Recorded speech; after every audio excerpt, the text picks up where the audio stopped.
There is something happening at one of your windows right now that most people have never stopped to think about. Not the bird that flies past, not the one that lands briefly on the sill and leaves. The one that comes back, the one that taps. Once, twice, sometimes for days in a row, at the same window, at the same time of morning, as if it is trying to get your attention specifically. Most people explain it away immediately. They say the bird sees its reflection. They say it is territorial. They move on. And for some birds, in some situations, that explanation is partially correct. But it is not the whole story.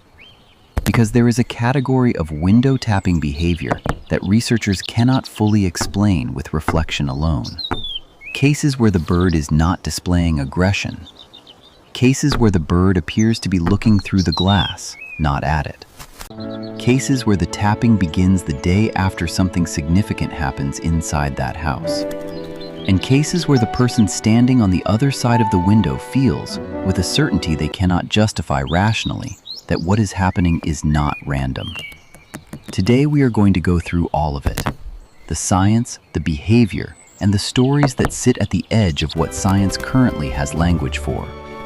Stay with me from beginning to end, because what we cover toward the end of this video is something that has been reported so consistently across so many different people that dismissing it entirely requires a kind of willful blindness the science itself no longer supports. Welcome back. If you are new here, subscribe before you leave, because what you learn today will change the way you look at every window in your house. The explanation most people reach for is simple. A bird taps on a window because it sees its own reflection and interprets it as a rival. It is a territorial response, most common in spring, when males are primed to defend their space. This explanation is real. It is documented. It happens. But here is what it requires to be true. The bird must be behaving aggressively, posturing, fanning its tail, raising its crest. The tapping must be fast and urgent. And it must stop when the reflection is broken, when you cover the window or hang something in front of it. When all of those things are true, the reflection explanation fits cleanly. But ornithologists will tell you that not all window tapping fits that description. There are cases where the bird is calm, where it taps slowly and then waits, where it tilts its head toward the glass the way birds do when they are looking at something with focused attention, where covering the window changes nothing.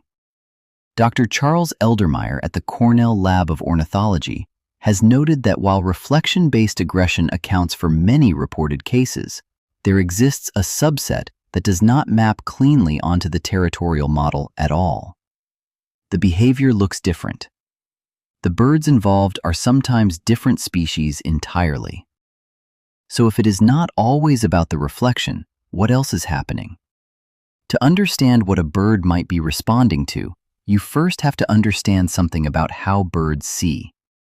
Because a bird looking at your window is not having the same visual experience you would have. Birds see in 4 color channels. Humans see in 3. Birds add a 4th, ultraviolet. The visual world of a bird contains information that is entirely invisible to us. What looks like an ordinary window to you may, under certain light conditions, be something else entirely to a bird standing outside it.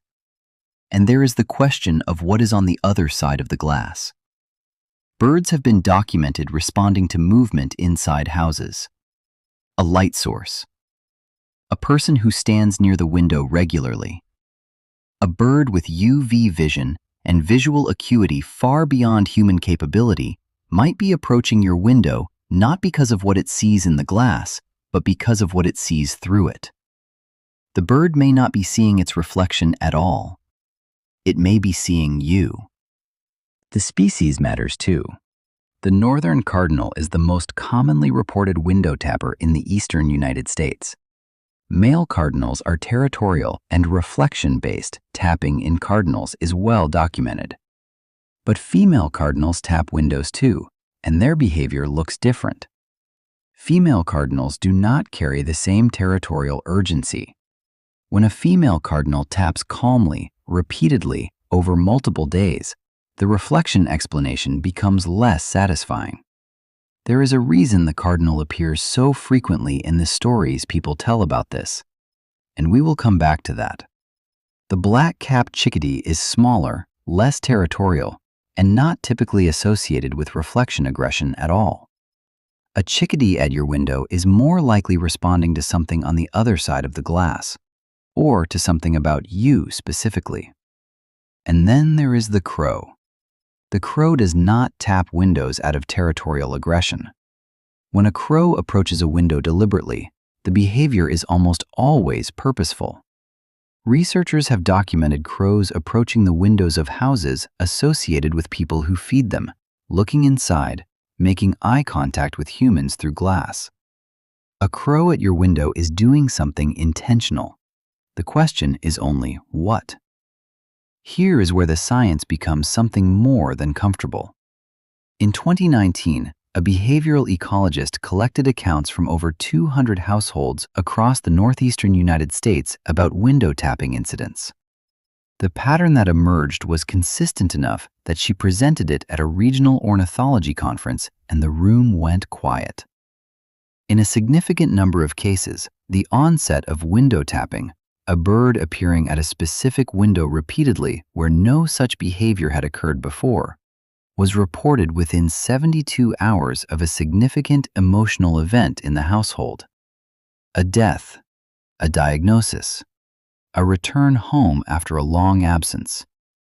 Not every case, not even most cases, but enough cases across enough different species and locations to make the reflection explanation inadequate as the sole account.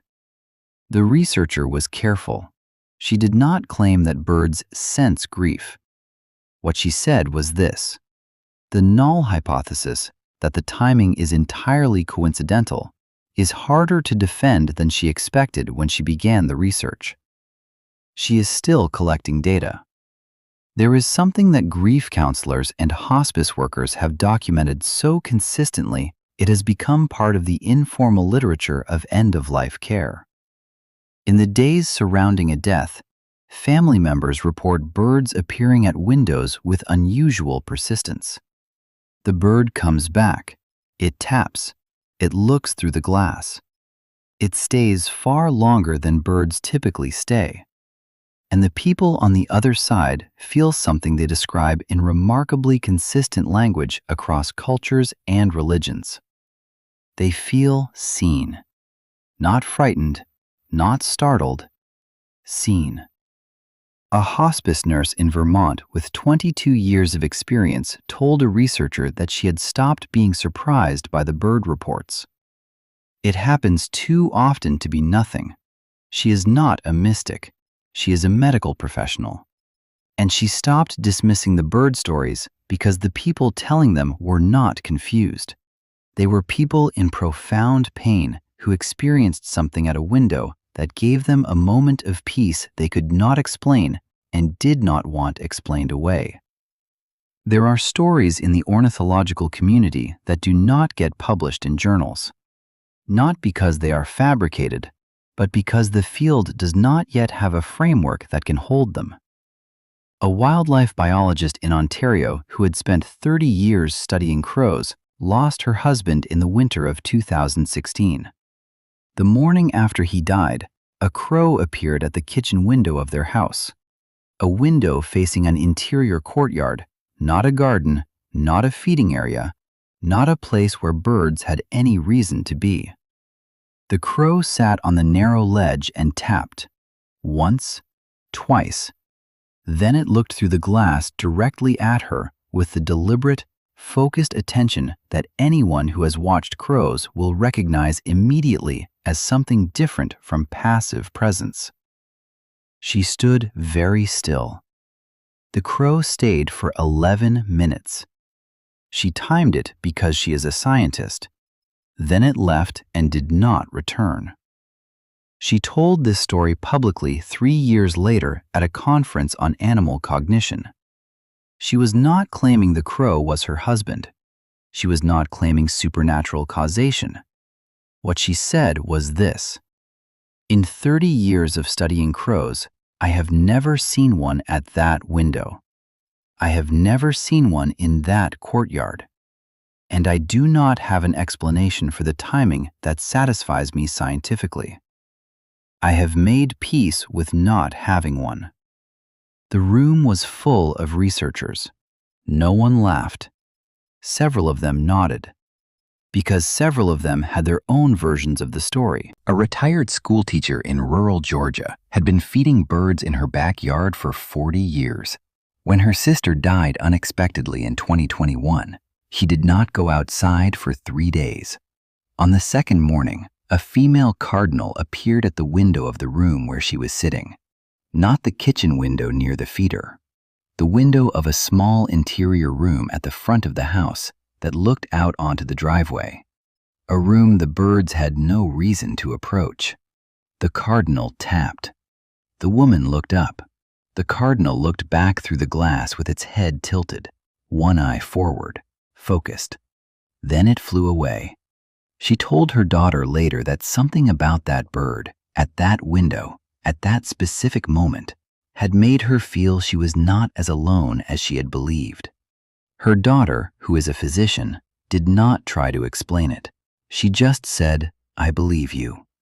A marine biologist in coastal Maine kept a daily journal for a year after his mother died. In it, he documented something he felt slightly embarrassed to be writing down. A black-capped chickadee appeared at his office window every morning for 19 consecutive days. His office was on the second floor, set back from any trees. There was no feeder near that window. No obvious reason for a chickadee to be there. On the 20th day, it did not come. He wrote that he was surprised by how much he had been counting on it, and that its absence felt, in a way he could not defend rationally, like a goodbye. When he shared that entry publicly 2 years later, the response was the most overwhelming correspondence of his life, because hundreds of people had their own version of the same 19 days. The cardinal appears in these accounts more than any other species. The ones that get shared are not the territorial spring morning accounts. They are the ones where the bird appears at an unexpected window. A window in a hospital room. A window in a room closed for months since someone died. The bird is quiet, unhurried, not displaying aggression. It simply appears, looks through the glass, stays longer than feels accidental, and leaves. The Cherokee considered the cardinal a messenger between the living and the spirit world. That belief was not constructed as theology. It emerged from observation, from generations of people noticing this bird appeared at significant moments.